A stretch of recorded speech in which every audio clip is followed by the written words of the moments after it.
have created a poster for my diverse classroom based on the ideas from Professor Peter O'Connor from the University of Auckland's Teaspoon of Light. My poster, Recipe for Inclusion, offers a means of behaviour correction or adjustments for students. The poster includes an array of both correct and incorrect ingredients in which the students can decide which are needed for an inclusive classroom in various circumstances. The poster is aimed at a Year 3 classroom where the students would be explained to and familiar with the concept of inclusivity and be aware of examples of what is expected in an inclusive environment.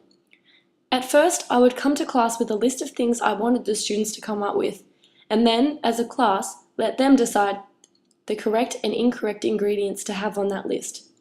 By creating a scaffold that enabled students to come up with their own ingredients, I believe that the students would be more obligated to follow those expectations as they had a part in creating them, which would entitle them with a sense of ownership.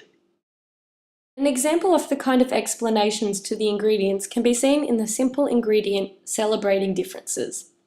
This regards to the idea that students should work happily with others who are different to themselves. This would be explained to the students in a simple form, explained through the idea that if everyone in class were the same, it would be a very routine and boring. Moreover, that inclusion implies valuing diversities and overcoming barriers.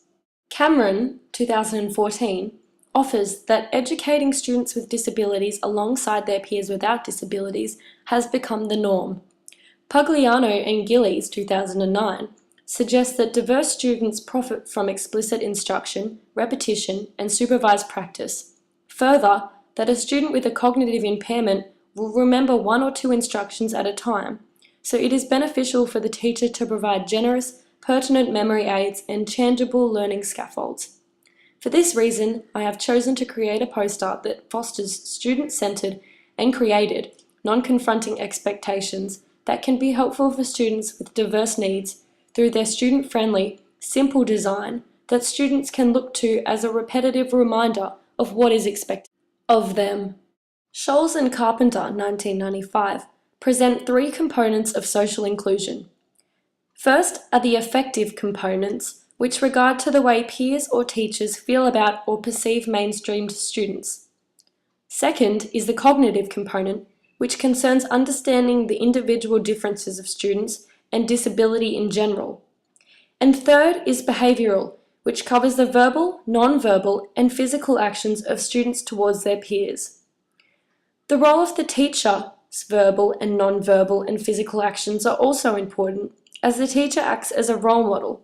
This is what makes the poster such a prompt way for teachers to be able to simply point out the ingredients on the poster where students may need to begin or stop displaying those qualities.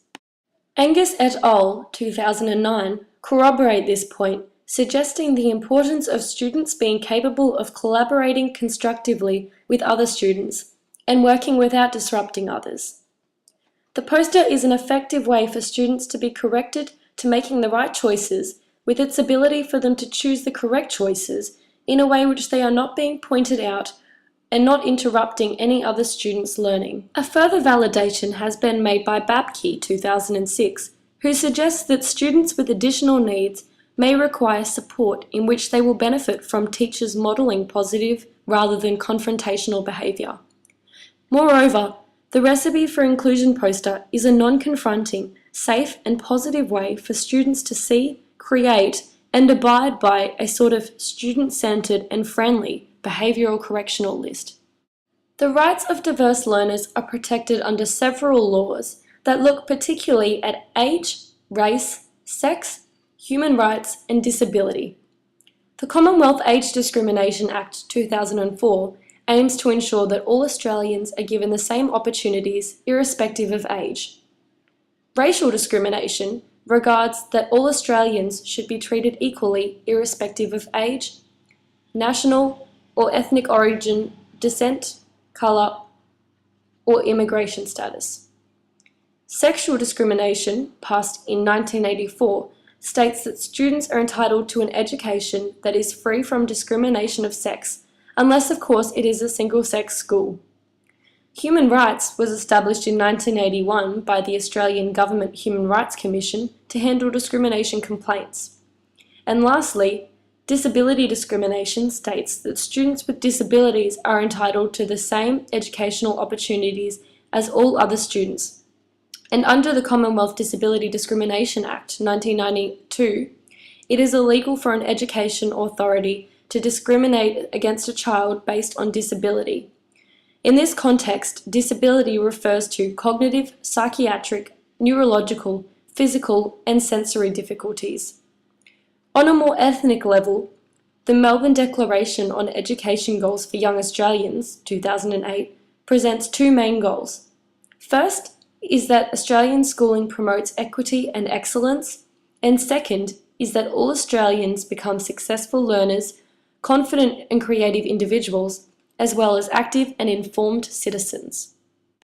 This legislation has shaped my decision-making, as I believe my poster and the processes involved are respective to the several laws, and through that, they value those laws.